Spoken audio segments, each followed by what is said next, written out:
every cemetery has a story to tell. Every grave has a story to tell. And so consequently, it's just intriguing. And it's like a obsession at times that it just gets you going. And you never know where it's going to lead. Yeah. In Grant County, the Pennington Cemetery is the one that intrigues me the most, I believe, is because, well, for one thing, it's close to where I live. I live in Dickeyville.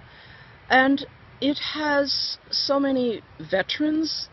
It has a drum of a William Bomer, and he's spelled different ways as far as addresses are concerned. And he was in the War of 1812, the Black Hawk War, and then there's other Civil War vets.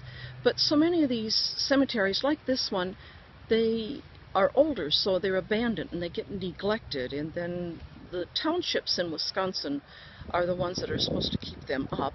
And majority of them do, but sometimes they don't know of them, and other times they're out in the middle of a field and they can't get to them until the crops are out. Claude Bedford was a young boy growing up here in Galena. He died of cerebrospinal meningitis at the age of 14. His father was a lawyer, his mother was an artist, and his father, at his boy's death, went into a decline and died shortly after. His mother lived on for many years. She had the renderings done. She created the renderings of the statue and had it done for him. She visited his grave every day, walked 3 miles to get here. She closed his room when he died, and that room was not reopened for 46 years and remained closed that entire time.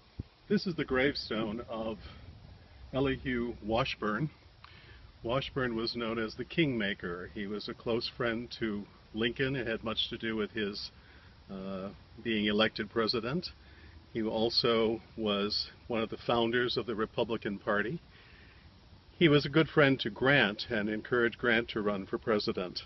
And in the process of that, ended up being Secretary of State, or I take that back, Minister to France under Grant's administration.